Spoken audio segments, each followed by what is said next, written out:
Assalamualaikum warahmatullahi wabarakatuh. Perkenalkan, nama saya Heru Salman dari kelas 11 MIPA 4. Di sini saya akan mempresentasikan contoh teknik eksplanasi tanah longsor.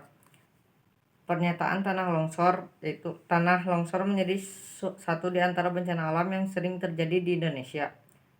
Secara ilmiah, peristiwa ini terjadi akibat pergerakan tanah dari atas sehingga bisa menimpa apa saja yang ada di bawahnya. Tanah longsor sering kali terjadi pada daerah pegunungan atau perbukitan, terutama saat musim hujan. Meski demikian, tidak jarang pula bencana alam terjadi di dataran rendah karena adanya faktor lain. Urutan sebab dan akibat. Bencana alam ini terjadi karena ada sebab-sebab tertentu.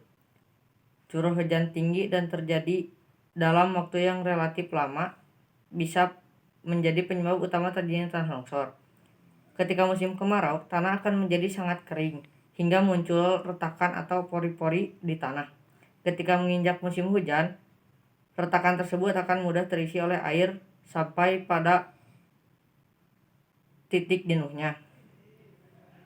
Struktur tanah yang sudah tidak kuat menahan resapan air, akhirnya akan bergerak ke bawah dan terjadilah tanah longsor.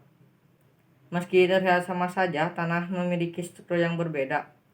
Struktur tanah yang tipis dan kurang tebal akan lebih mudah terjadinya longsor. Misalnya tanah lempung yang notabene memiliki tekstur lembek lebih rentan terhadap pergeseran tanah. Selain itu, jenis tanah liat memiliki ciri khas, yakni menjadi pecah-pecah jika terpapar panas dan akan menjadi lembek jika diguyur hujan lebat. Selain murni karena faktor alam, manusia bisa menjadi penyebab terjadinya tanah longsor. Seperti penebangan liar yang dilakukan manusia akan mematikan sirkulasi air tanah.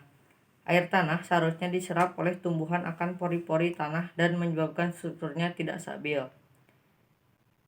Interpretasi.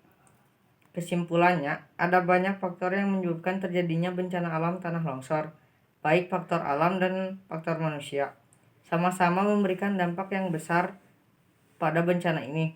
Meski demikian, kita juga bisa mencegah terjadinya tanah longsor dengan meningkatkan kesadaran menjaga alam, tidak melakukan pembakaran hutan, penggundulan hutan, dan melakukan reboisasi bisa menjadi langkah awal pencegahan yang baik. Sekian dari saya. Wassalamualaikum warahmatullahi wabarakatuh.